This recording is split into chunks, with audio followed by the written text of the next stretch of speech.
This conference will now be recorded. Okay. Alhamdulillah. Okay. Okay. Okay, go ahead. Okay. Bismillahirrahmanirrahim. सबसे पहले Bismillahirrahmanirrahim. We start with the name of Allah, who give me the ability to teach you people. Or this is not a teaching actually. This is what I have learned, and I'm delivering you as my responsibility, right? So today, our session is the whole course structure, and remember, if you people have seen in first day of my presentation, where I have mentioned few things, and in these few things, I have mentioned the core structure also. In the course structure, before going to course structure, remember I have told you that I always try to deliver you in a notepad. And why I try to deliver you in a notepad? Because when I try to type something in notepad, it actually directly types into your heads actually. So the white sheet, and when you write something, remember when we learn things, when in our metric ages, in when we were in 10th or in first year or in the second year or in college ages, we normally used to learn things by writing on our notepad. So by putting the points, and we learn the lecture as teacher deliver us in front of us, and we learn that lecture by writing the points in our notepad. So this is the actually notepad. And so I try to deliver you. Okay. Agenda. First of all, come to the agenda. What is the agenda today? So the agenda today, the course outline, right? The whole course outline and what it is. The question is what it is, right? And how we proceed. Okay. So before going towards the course outline and how we proceed, what is the basic requirement? What is the basic requirement for this course? Basic means that you should know, and I will tell you, and I will try to make you understand that you can learn with me the basic requirements. Because for this course actually, for the basic requirement is very definitely that you should know the network, how network works, right? Networks, complete networks, how network works actually, right? And in that network, I am First, expecting all. first, I can't see your screen where you are writing it. I just can see your desktop and nothing else. Oh, sorry, brothers. I did pause actually my screen. I'm resuming it now. All Sorry, right. brothers. Fine. It's Thank you. my mistake. Thank you. Thanks for mentioning, man. Thank you. Good. भाई अगर किसी को पता लग जाए कि नहीं नजर आ रहा तो उर्दू में बता सकता है, कोई मसला नहीं है. You can inform me very well कि फैसल भाई किधर लिख रहे हैं. ठीक है. No, okay, good one. So, okay, what is the course agenda? We have the course outline and what it is, and how we proceed. This is the main questions that I'm telling you, or we are going to cover today. But the basic requirement for this course is that what is the network and how network works. Okay, when I say how network works, this is not that networks or the simple communication. So the network works is actually the pure TCP working. Keep in mind, pure TCP header, the working of the TCP, what are the source SRC, what are the destination IP inside, what is the payload, what is the header checksum, what is the header checksum, and what is the actually communication, like how TCP acknowledge the packet. Okay, leave it for now. There would be one class that will teach you pure scanning, network scanning, and in that scanning we will only demonstrate the nmap, right? And nmap will nearly 25 switches, right? And that switches will blow your mind, right? So well, in that switches you will come to realize that how to understand, so how to understand the network communication, and how to you may say understood the necessary part of the network communication. Okay, leave it for now. Okay, so the basic requirement. So the basic requirement is the network, how a network works, the TCP header and the UDP header. And if everybody has the printer at their home, so they can print the TCP header and print and then you may stick it to your wall or stick to your room, so you can learn it when you are moving, when you are walking. Don't go with the hard way. TCP learning is not a one-day task. Keep in mind, when you have a one header print in front of you as a picture, and when you keep on coming and going, slowly and gradually it will evolve with you. So don't go with the hard way with the TCP, right? Okay, so this is the first step. This is the first step. Second step is that we will discuss all the antiviruses, right? I have already told you antiviruses. Okay, when we discuss all the antiviruses, then we should discuss the operating systems and how, what are their architecture. This is their architecture, right? The second thing, so this is the first part and this is the second part. Then what is the third part? When you do know all, all this thing, then definitely you should know the Python programming, right? This is the matlab means the Python programming is necessary for this course, right? Very necessary. Why? Because every program or every exploit or every scanning or everything that we are doing here, we will write on Python. So Python is the necessary for all you people to understand. Well, if for the making you to realize or teaching you, I will start Python from basic to advanced, right? Basic to advanced. I have a full dedication of 3 classes straight from basic to advanced, right? And I will take you directly from basic to advanced, how to write code, run the code, and then get the result, right? It's no more difficult. It's very easy to understand. Only you have to follow the steps. Might be 5 steps, might be 5 steps or the 10 steps. But if you know the steps, then you can do it very easily and you can understand it very easily, right? So these are the basics that required by the from required by me actually. And yesterday in my class, the class that I have delivered yesterday, there is one thing I did miss to tell you, that we can write worm or a rat in Android and iPhone also. So who wants to learn who wants to learn to write the rat in Android and iPhone? Who wants to learn? Just say yes. Who wants to write the worm and rat in Android phone and iPhone? All right. Well, everybody wants to learn this thing. We'll do it at the last of our classes. Right. This will be the. I put one bonus for you people, not the iPhone, but the Android. So when you will good enough to write code in Python, so definitely you can write the rat in Android also.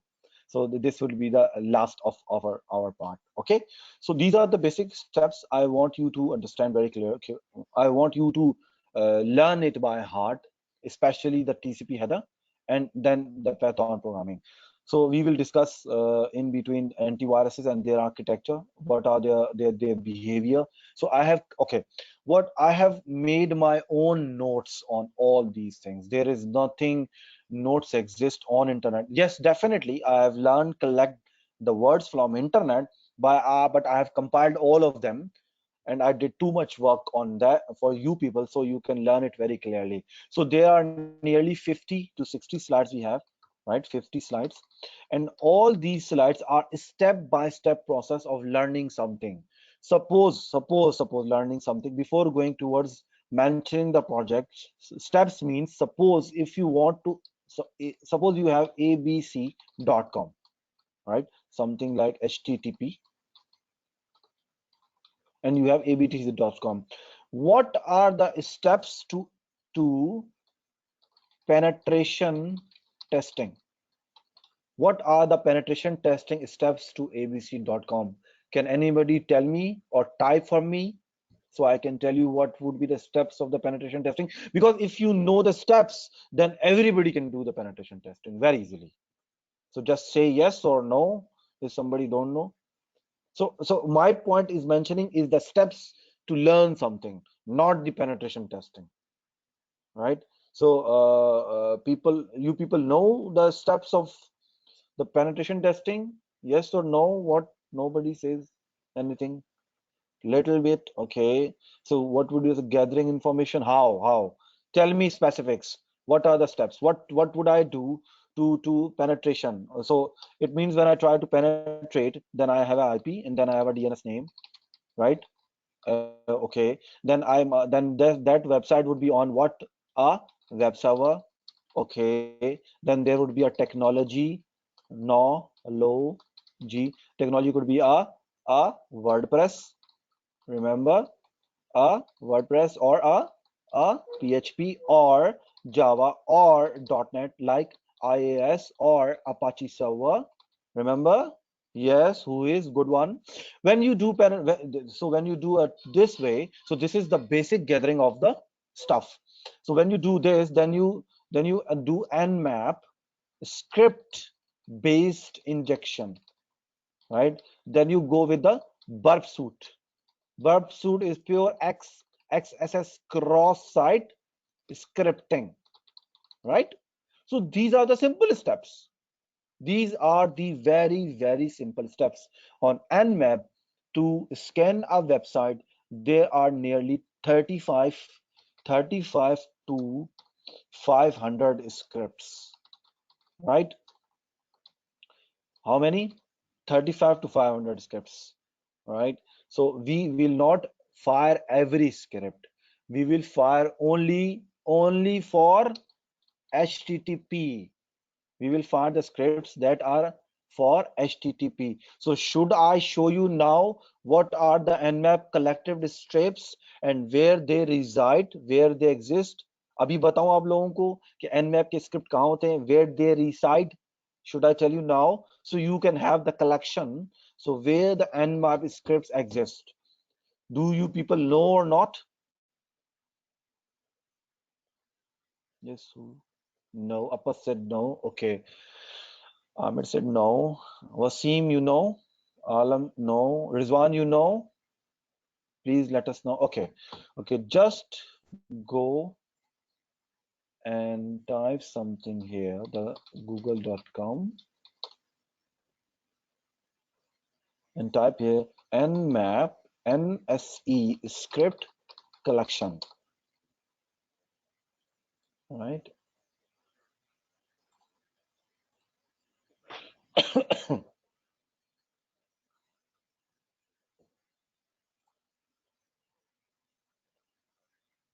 So can you see how many scripts we have here? Show 600 scripts.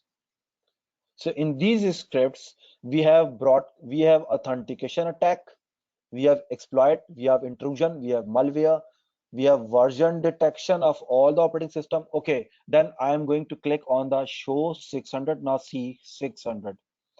Now on 600, if I type Control F HTTP, now you can see all we have. Let me plus zoom it more. Now you can see these all are HTTP attacks, HTTP affiliated attack, HTTP Apache, HTTP. These all are HTTP scripts that we can use to attack different server. So you can see there are a lot of HTTP scripts. You can see the HTTP word script, WordPress scan, WordPress hacking. So that means when you good enough in these scripts, and one more thing, you do not need to learn it, you just need to use it. What are the scripts and where to use it? That's it. So if you are, you can see the website nmap.org NSE document, right? So this is only the HTTP attack. So there are a lot of attacks already there you can do in nmap. Don't underestimate the power of the scripts in the nmap. It is very powerful, right? How many of you have used the Nessus, the corporate Nessus? Have you ever used the corporate Nessus? Good, Abbas, good one. And another people? Wasim said no. And the Alam, there is one. No, okay. Okay, what's the difference between Nessus and the Nmap? And Nessus is the paid tool and Nmap is the open source tool. So we will tell you in coming lectures what are the differences between them.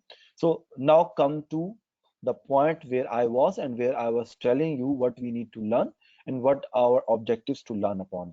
So now you have seen, right?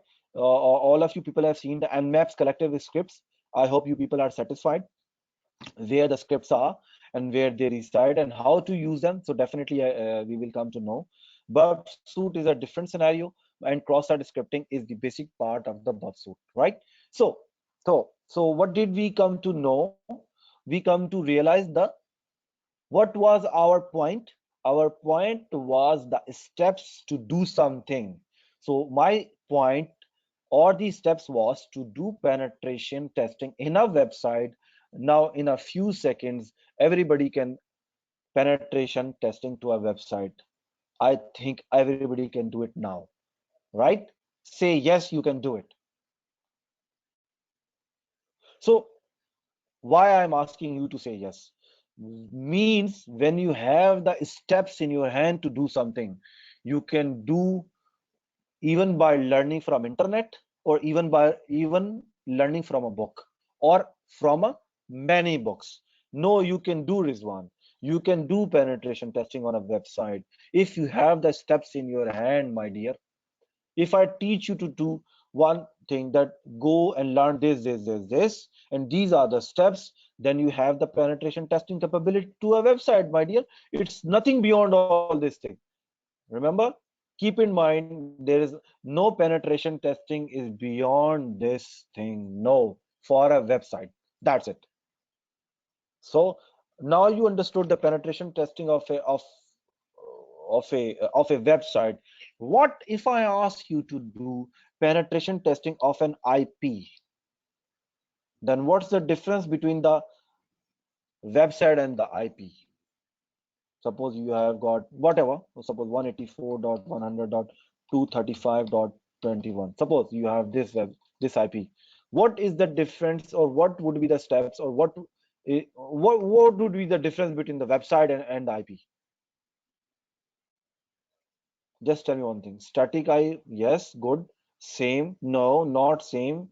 No change. There would be very much change actually. There would be a very much change. Okay, the first change is that there is no web server. There is no website, right? There is no HTTP. Then there is no boot. There is no cross-site, right? Okay, then how we come to know what is running? So keep in mind, if you have a website or if you have Nmap, if you have an IP you want to scan, then only Nmap will tell you what is running inside. How you come to know what is running inside? By finding the open ports. Now if you find the port 80, then you can find which Apache server is running, which web server is running. Then you can find either this is web server, then it should be Apache, or IIS for Microsoft. So this is a difference. Yes, like running the ports information. Yes, you're right. When you run Nmap on an IP, after scanning the Nmap, running the Nmap on an IP, by finding the open ports, those open ports will tell you or make you informed that what is the service running behind the scene. Right? If somebody put 23 open, 21 open, right, 25 open, 445 open, 3306 open, 1445 open, 1445 I think is for SQL Server, Microsoft SQL Server. I still did not remember, but might be these ports are open. Remember, what if somebody opened the port like 4000? Okay, nobody knows, even I don't know what 4000 do. What I will do to find what is 4000? Even Nmap don't know. They will told you this port is open, right? So the step when you don't know the port is open, This might be a possibility that some person or one person open up a Apache server or running a web server for secure reason, or might be camera. Agree? Everybody agree? This could be a camera, right? So to check the camera or the live camera, you can say you may say that put the IP control C, control V here, and colon, and put the 4000 where in web browser. When you put this in web browser will give you or take you directly to its login page. Okay, if it's not the web server, then what would be the last strategy? What is running? What would be the last strategy? How can I find this thing? What is running inside? Just give me hint. I want something inside from you people, that in an IP and there is a open port, what would be the last strategy? And everybody know this thing. Maybe the custom application, yes, but how? What we come to know? Exactly. Good, Amir. Good answer. Zabardast. We do telnet. Okay. And when we do telnet, what we'll get after the telnet?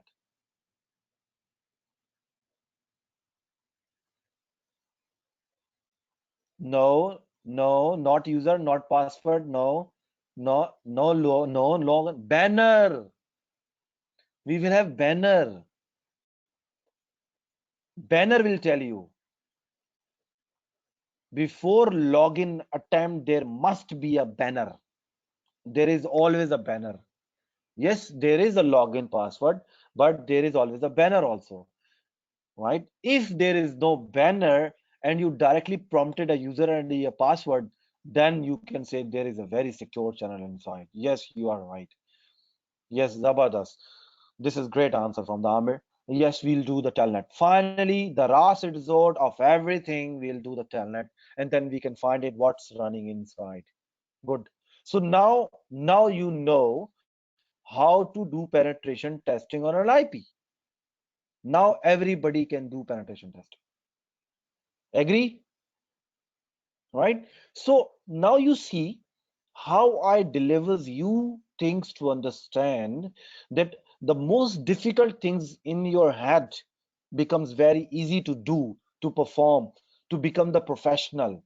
In few steps you do realize that, yeah, this is very easy. Since you do realize this is very easy, and when you sit with me, do with me, in 1 or 2 day time, I am 100% sure, if you are a good learner, if you are a hard worker, you will become a penetration tester in 2 days time. There are no more steps beyond this thing. Just keep it to your heart, right? So my point of teaching is here: deliver you easy way. The easy way are always the steps, right? Like step 1, 2, 3, 4. Just keep in my mind, my brothers and the people, even the hacking works the same way. Even the programming works the same way. Even the Python programming works the same way. Okay, let me demonstrate you the programming structure. Like yesterday I have told the APAS, right? Now you have to clear and blank your head, please. Just clear and just blank your head. दिमाग खाली कर दें आप लोग सारे के सारे. Just clear your head. Actually, so I'm telling you very new thing, right? Okay, just I did click in a way. So suppose in an IP, suppose we have 192.168.10.1, right? This is our IP. What I want to do with this IP, that what kind of services we are running. How many services we are running? Okay, we are going to learn how to find services running inside this IP. So to do this, as Amir told you, we can do telnet to each port one by one. We can do this, right? We can do telnet, right? But it's a very hectic to do a telnet to an IP one by one to find the services, right? Remember, we have this port, these ports here.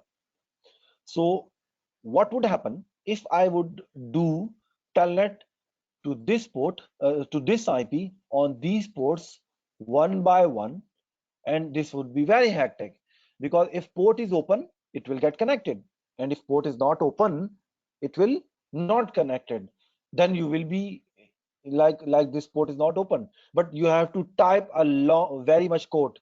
What if you write a code in Python in 2 or 3 line code that you can find how many ports are running, right? Suppose I am giving you one thing, just a simple X. I am giving you a Python code. Don't get too much frightened. 4,000. I'm trying to, okay, let's stick to 2,000 port, just 2,000 port. What I will do for port in X, right? what I will do, connect status, right? Socket dot connect, and this will have 192.168.10.1 and comma, the port value will come here, and connect status, right? If connect status is equals to true, then you will write print port is open. Simple.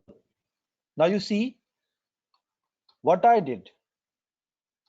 I'm just trying to write a code for you people, that I have declared X as a range, because X, we need to declare X variable as a variable in Python as a range in this way. So X has a value from 1 to 2000. Okay. Now this is a loop, a for loop. In this for loop, port is a value that will run on X one by one, 1 to 2000, right? Now this is a status. Socket is an object. It going to connect with this IP upon this port, right? That means this loop will run from 1 to 2000 on this IP, and if it get connected, that it will return the connect status or connection status. If status is true, that port is open. Did everybody understood? Yes or no?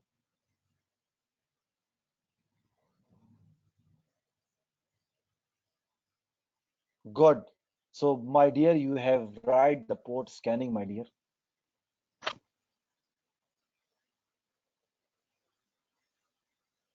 So these 5 lines give you port scanning. You'll not get amazed. Very simple. Yes, this is very simple. What do you say, Wasim? Yes, simple, right? So this is easy. This is very easy. See, it's only make you to realize when you do a socket. Look, everybody know this port. Whenever you try to connect with an IP, you connect with the socket, right? Everybody knows this is socket, and this is called socket programming. You connect with the socket in a port 80, you will get HTTP. You get a socket connection 21. Then this is this is what telnet is 21 or 22 or 23. If you have SSH, then it could be secure shell, right? So when I try to connect from the range of the 1 to 2000, to an IP, and if it got connected or connect status, then you have the connect status true. Or if this status true, then port is open, else the port is closed. Simple. We do not make a delay after each try. No, look. This is not Java programming, or this is not a .NET programming. You do not need to try. Python is very powerful. You have no idea, Amir, how much powerful. I have invested my 15 years or 16 years in .NET and in Java. And when I learned 5 years back Python, I said to myself that I wasted my 10 years. I should learn Python from 2009 actually, when it booms up. Well, it's Allah's decision when you start to learn things very well. So now you see, you can connect, or you can scan, or you have the scanning capability to an IP. So now you can write your own code. So do you go with the Nmap? Yes or no? Yes, we will go to the Nmap, because we get only the connection status. We did not get the proper value of the connection part. Okay, we can get the connection part also. Why not? If you have the connection part here, if you have the, this is the connection status, right? Suppose you have the connection value, and in connection value, if you have your connection value, suppose dot packet status, the packet inside status is, suppose ACK. What is mean by acknowledgement in a TCP packet? What is mean by sync in a TCP packet? What is mean by fin or finish in a TCP packet? So to learn a TCP packet, you must know few status of it. Yes, in a TCP header, yes, you are right. In a TCP header, you must know what is ACK, what is SYN, what is FIN, right? What these three status will tell you what is the packet status, and this will tell you the port is open. If port is open, they are ready to connect. This is called acknowledgement, this is called synchronization, and this is called the finish. When any TCP synchronization occurs, it will give you three status of it, right? So this is the status, and if the status is acknowledged, that means that port is ready to connect. If this port is synchronized status, that means that port, okay, let me type it for you.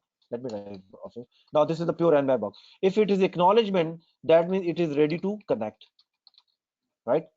And if it is synced, that means connection is established, right?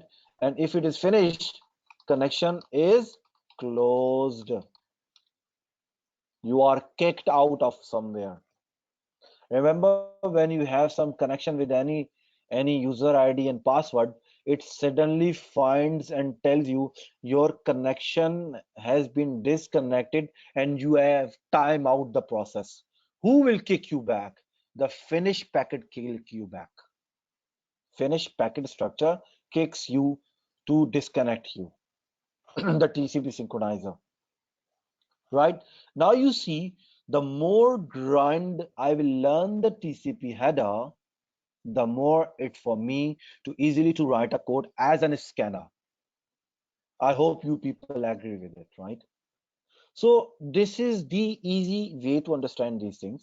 In my first half an hour, starting from the class, my point of all discussion to you, that there is no difficulty, there is no impossibility, or there is nothing that if you people have in your head that you cannot learn it.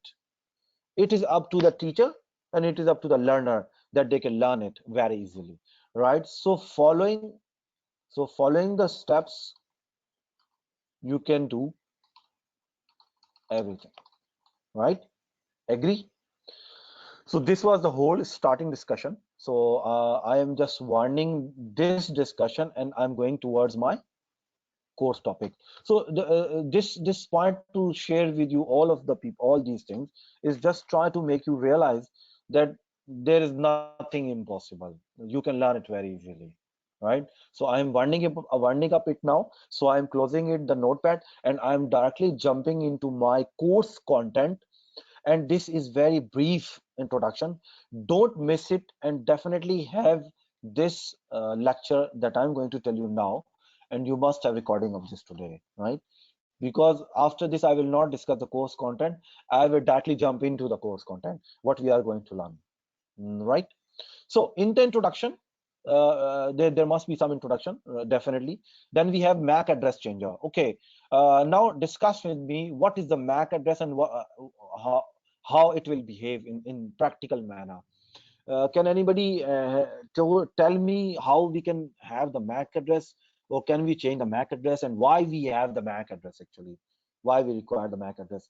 If somebody knows, then kindly just type something, or anything they want to say on the speaker. I want to listen it. They can clearly say it. Since we are in the class, so we have the discussion, right?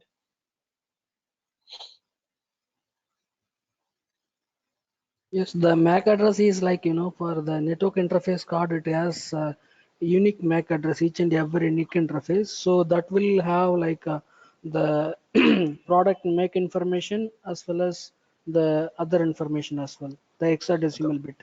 Who controls the network address? Who controls the MAC address, and who have the capability to control the management of the MAC, or the LAN card? No. Manufacturer only manufactures it. Then who has the control on the Mac that attach inside the hardware? Who has the capability? Who has the capability? This is no, everybody knows this thing. Okay, tell me, Appa, tell me what is the net BIOS?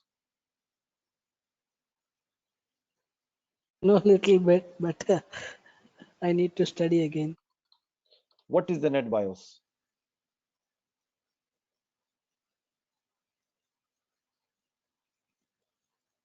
Okay, have you ever tried to put something on your CMD like this net state?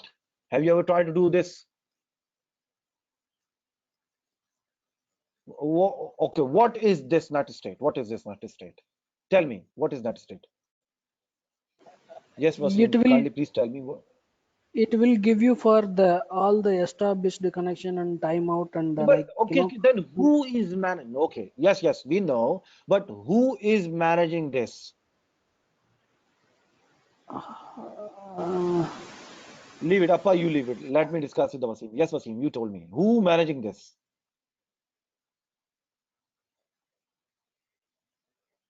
No, nobody knows. Yes, net BIOS. Who is managing net BIOS? Okay, net BIOS. Okay, leave it. Don't waste the time on it. Let me clear you with it. Net BIOS, only network-based connections are managed by NetBIOS, and NetBIOS is controlled by the operating systems. It is the operating system capability that it manages the packet inside and go outside, right? So there is one problem here. If the one problem and the basic understanding of the NetBIOS is that suppose I'm telling one thing. Suppose you have a TCP connection, right? And suppose in a TCP connection you have 35 MB file to upload. Suppose if you have a 35 MB file to upload, then there is a TCP synchronizer. Synchronizer. Okay. Have you ever heard the TCP synchronizer?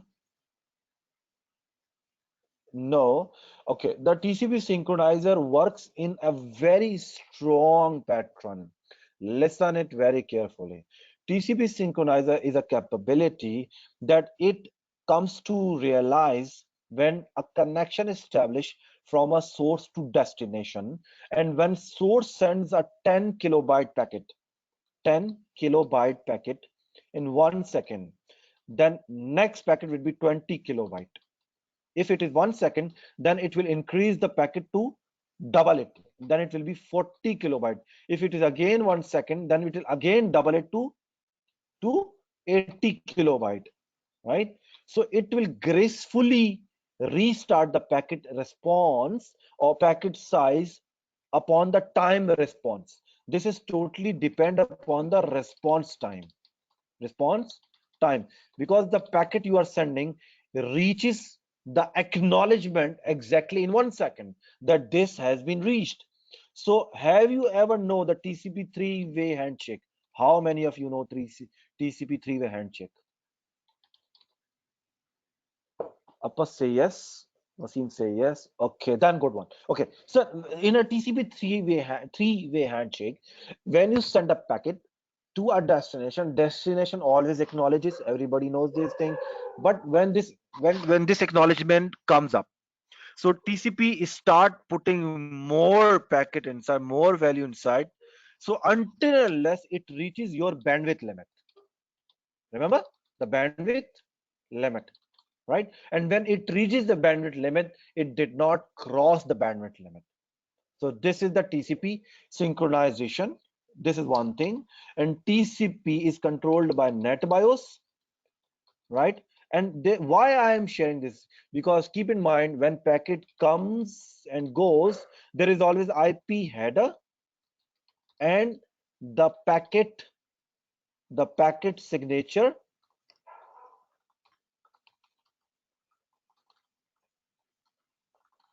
and the value, how much has been gone. Always there is always the address also inside the packet header. That suppose on 35 MB size file, you are at 20 MB file, right? And how many is left? Suppose 15 MB left, and then you have IP header address also, right? And that address have the MAC value also, and that inside the MAC, before the MAC value, inside the MAC value, you have IP source and destination also. So my point here is to tell you that, or make you understanding that in an IP header, when you try to upload or download a file, there is always a packet address inside also. So I will tell you, or I will show you how packet is addressing their side. Because when you know the packet address, then there is one attack came inside that is called man in the middle, right? Man in the middle attack. If access the packet, right? Suppose you are at the 20th MB, then you attack the uploader or the downloader, then it will be at the halfway. Then packet knows how much packet he has sent and he has received. And if the attacker sends that I misses all the packets, then the sender will initialize from the start. Remember, there are some websites when you try to download something and when suddenly it does is just disconnected and it again starts from the zero. So that means the sender and the receiver knows that it lost the connection between them. But if you have the internet download manager, but that IDM does have the packet inside it, that he restores the state of the packet, that I have all this here, you have to start from here. TCP have that capability of understanding. So this is the ground reality of the TCP. It totally based upon the NetBIOS, and NetBIOS is totally controlled by the operating system. So now on, after you that I have told you all this thing, that you have the understanding of NetBIOS or the MAC address. So you see, only simple one line will tell you a lot of things, right? And then we have another, we do understand the network scanner here. What is the network scanner? And then we have the ARP spoofer. Okay, now what is the address resolution protocol? How many of you know the ARP? Since everybody is network engineer here, ARP work is an address resolution protocol, and it binds the IP with the MAC address inside the switch, right? Am I right? Okay, how can I spoof the ARP address? How can I spoof the ARP address? Okay, what's the difference between the switch and the hub? How many of you know this? Okay, there are two things that you must know. SIWT, switch, hub, difference you must know. And what is the CAM table or the MAC table? Everybody know as a Cisco router or switches? Yes, it maintains the MAC addresses. Okay, what if I flood too much MAC to the switch? The switch will become the hub. Am I right? But in a Cisco switch, if you try to flood too much MAC addresses, it will block your port, and it will block the port that you are connected in. Right? This is called ARP spoof poisoning or ARP poisoning attack. It already exists in, I think, 3550 and 3560 is already exist inside, right? If everybody knows the network engineer, so they must know. So what is the purpose of ARP spoofer then? Okay, let me clear you in a scenario. Suppose you are in a domain, in an Active Directory domain, and you are sitting in a one room, and in one room you are you and your friends are working in one Active Directory domain, and you are connected with that Active Directory, and all of you people are connected with one switch to that Active Directory, right? And everybody have their ARP, their address resolution binding. What if I have the MAC address of my corresponding PC? What I will do, I will change my MAC to that person. Okay? Okay. When I will change my MAC to that person, then there are two same MAC addresses in the network. This is possible? Yes or no?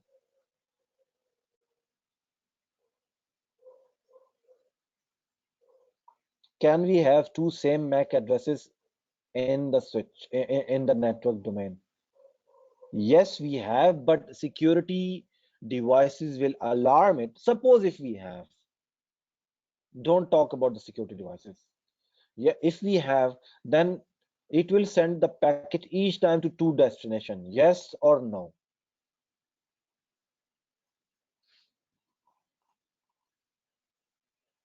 Wasim said no. Why?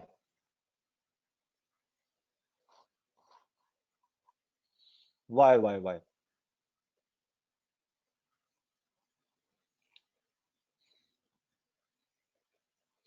But it will check the latest update on ARP. Who? Switch will check the latest update?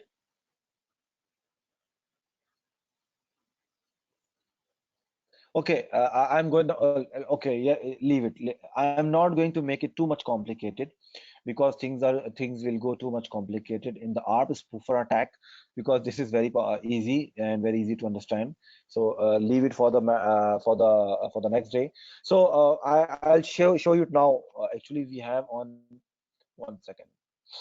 This is ARP spoofer.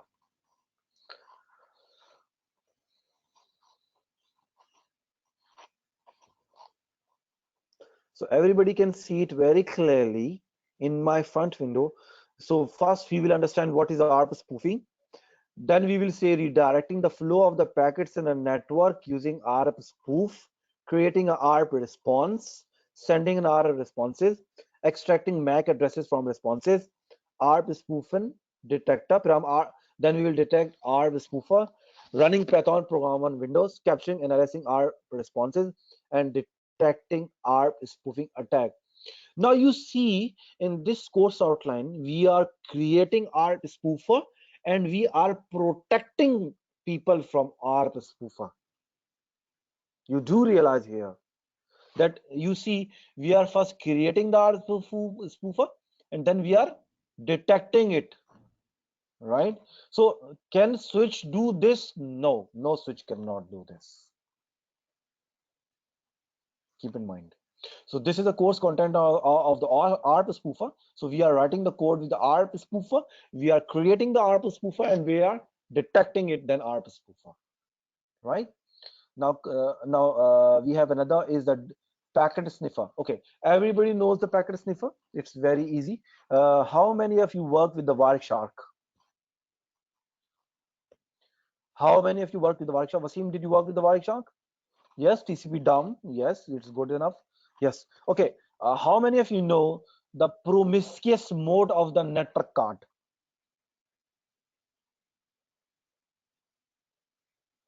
Promiscuous mode. There is a promiscuous mode of the network card. Kindly forgive the spelling, please. Promiscuous mode. I heard. Can you explain? Okay. The promiscuous mode is that whatever the packet comes to the Mac, the at the Mac, it will take in and show you. Promiscuous mode is the mode whatever the packet comes in. Remember, even the BGP packet, even the OSPF packet, even the suppose layer 2, layer 3, whatever packet comes to that LAN, it will take it and show you what are the packets arriving to your domain actually. So this is the promiscuous mode.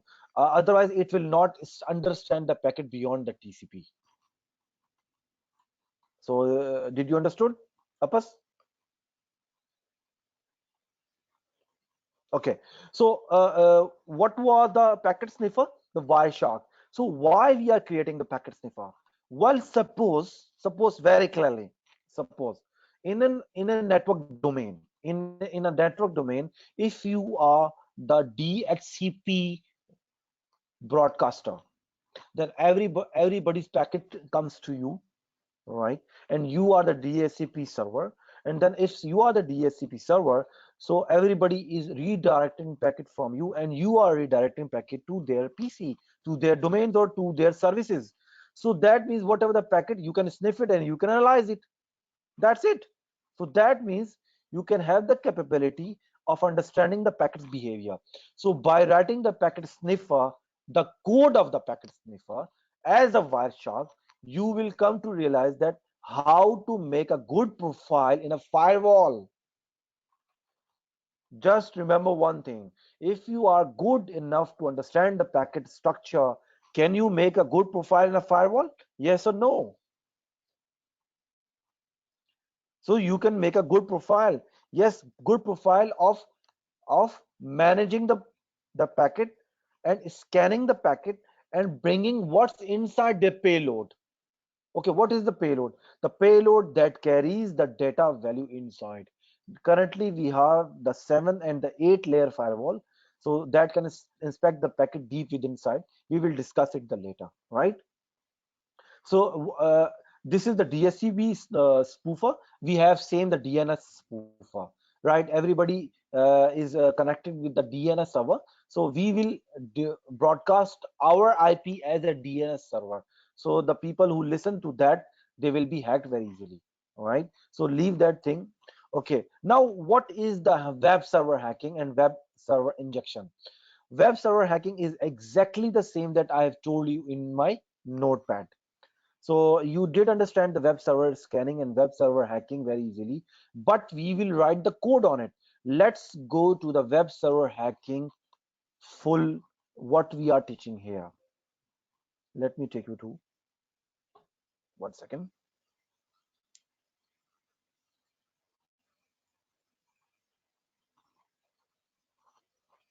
Now you see, in a web server hacking, we are filtering the traffic based upon the port use, analyzing the HTTP request, intercepting the HTTP request, modifying the HTTP responses on the fly.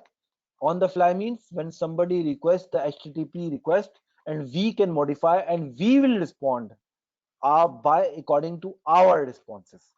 Intercepting and replacing the downloads of the network in an HTTP domain. So that means if somebody requests a user ID password in a Facebook account, we can intercept the HTTP request, and then that intercept will bring you the user ID and the password. So I think we should not learn this thing, right? Or we should learn this thing. So we should learn this thing. So we will write code on it, and definitely we will have all the tools on it that will redirect all the TCP packets, and that TCP packet get intercepted what you have inside the domain, right? Using Burpsuit, right? Burpsuit is a tool, but we will try to make you intercepting the TCP HTTP packet by Python code actually. So that is more powerful than Burpsuit. If you are good enough to understand the HTTP header, right? If you do good understanding in HTTP header, you can write your own analysis of the HTTP request. Okay, there is one more thing that you must know in HTTP request. I'm going to tell you few basics architecture of the HTTP and HTTP protocol. Listen it very carefully. I don't have water here actually. My throat gets dry. Okay. In HTTP packet actually, or in connection actually. Just remember one thing: HTTP is a disconnected protocol. How many of you know that HTTP is a disconnected protocol? Okay, if HTTP is a disconnected protocol, then how it manages the connection status? Who is connected and how is connected? And what are the values that one person is connected? How he maintains? How a web server maintains that, since it is a disconnected architecture, how it maintains? Yes, you're right, the session. And how many types of the session? There are the types of, yes, session and the cookies. Yes, you are right. And session and cookies and encrypted header, encrypted HTTP header. There is another thing, right? One more thing. During the connection of HTTP in and out, HTTP have inner values, a hidden value. Hidden value. Right? There's another process. And there is one more thing, URL rewriting. Okay, what is URL rewriting? Just bear with me and just understand in few lines of the code. Suppose HTTP www. Suppose abc.com, right? Suppose I say UID is Faisal and password is test. Now you can see in this URL, my user and password is in my front actually, right? Suppose URL user ID is Faisal, but password might be like ACKD203040 underscore dot KD4. This could be password. All right. So the values that exist inside the URL where you type this .com, this URL has the values. This is called the URL rewriting. This would be the key and this would be the value. And with the and %, it separates the another value. So Faisal UID is the Faisal and the password would be this key actually. This is the value. So this is only the two parameters I have shown you. Remember, when you try to log in with the Google or the Yahoo and the Hotmail, you will have nearly a very long string with lots of values. So that values is maintained by the web server. So if you have those values, now listen carefully. If you have those values, copy it and paste it into your browser, right? So can you, or do you have same email if you copy or paste it?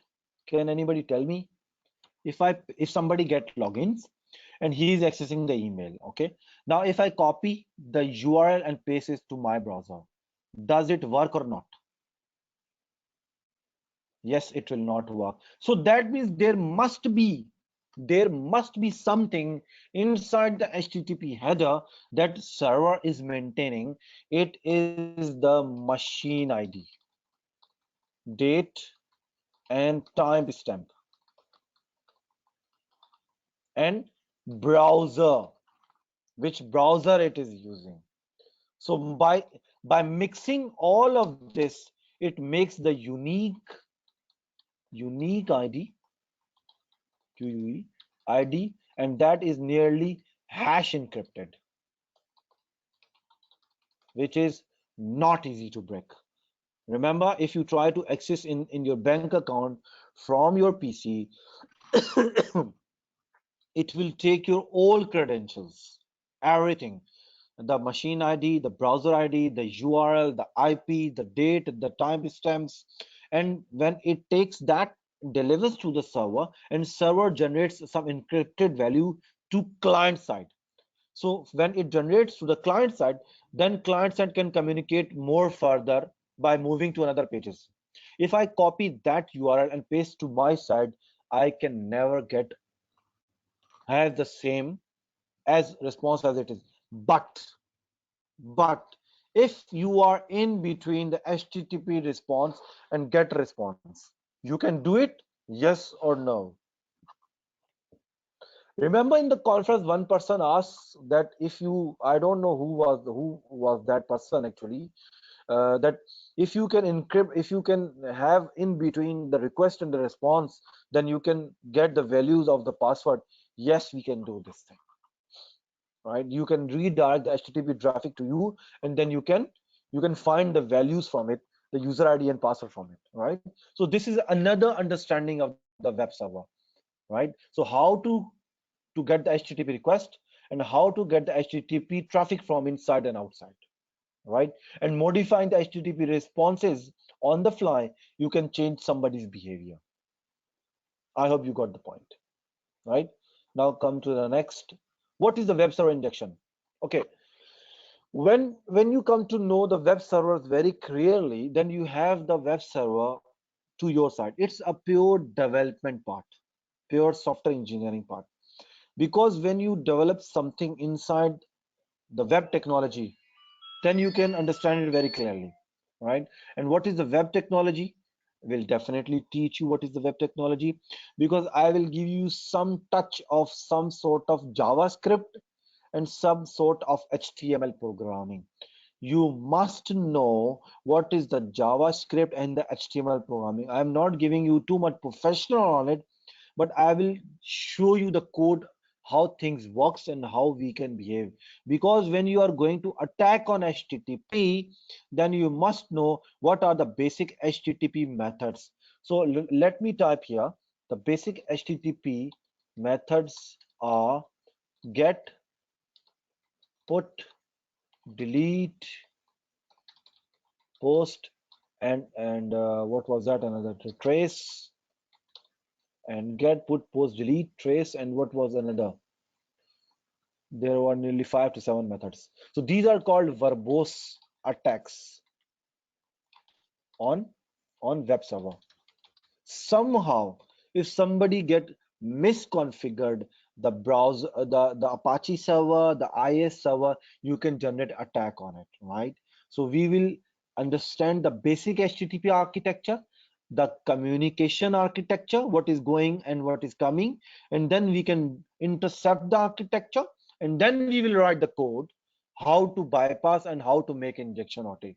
So these are only the steps. If you follow the steps, again, I will give the steps, then you could be a best web server or web injection. Then you are good at the penetration tester, right? So it's only the matter of the knowledge game, right? So this is the web server.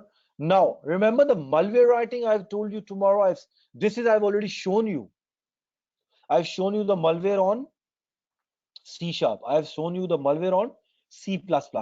I've I have the malware currently Android here in this Android studio. Currently, I was working there. I have project on. I am writing malware on Android code also.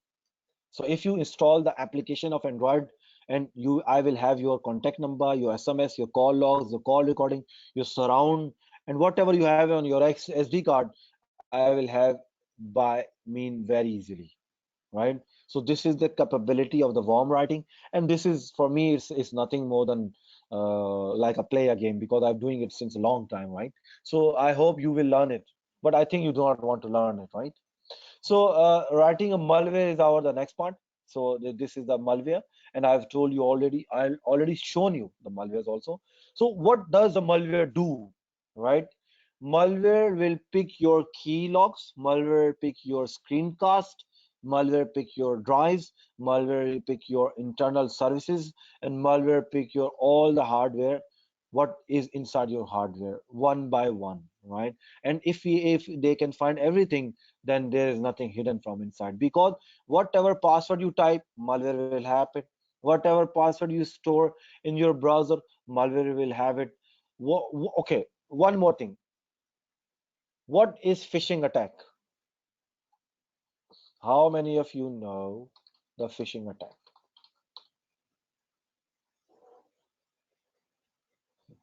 What is phishing attack? Try to know. I know. Upper said no. Okay, tell me please. You can come to voice, please.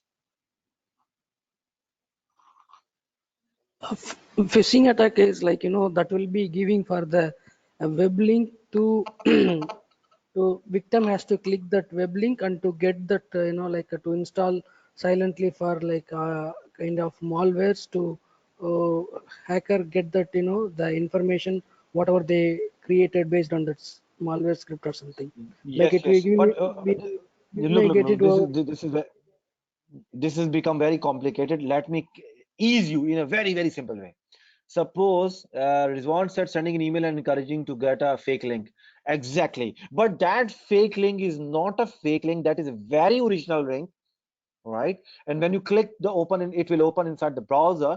And suppose your friend said that navigate to this site, and you will have a good benefit of going inside by Facebook account, and you put by default your Facebook user ID and password, and you try to log in it 2 or 3 times, then your friend will have your user ID and password in it. So yes, both of you are right. This is yes, generating a fake URL in a way that a person thinks that this a valid page, a valid URL. And this phishing attack is still happening around the world. What if I try to put in my worm to generate a phishing browser comes up, right? So times is up now. If somebody wants to ask the question, I can move on to the programming and to the structure by defining. So this is the last. We will write the malware, and then when we write the malware, then we can have easily understanding of the malware. So, and the second is the web scraper tool. What is the web scraper tool? It is only to get the information from the website. I will tell you in the next class. And then definitely on the next class, I've also told you that we are definitely going to work on on lots of the Kali tools also, right? So these are the basic understandings, and these are the architecture, and these are the basic rules, and these are the steps that we will move on. And I hope everybody enjoys all this thing. Inshallah, next time we will continue our class with the 2 hours or more than 1.5 hour. But after 1.5 hour of the class, people normally get tired to listen too much. So we will go slowly, and we will increase our time. I hope everybody will not have this issue to increasing the time. So any questions, anything you want to ask? Today is the class of the only to make you understand what we are going to do and what we are going to learn. But there are a few requests that I want all you people to do. Just start learning Python from the YouTube, right? And definitely I will teach it here also. Then you will not have a problem of understanding the Python. And try to install, everybody try to install PyTorch IDE to your PCs, please. Okay? Questions, please. Then we should leave and we say bye bye to each other. Professor Bhai, quick question. If you recommend some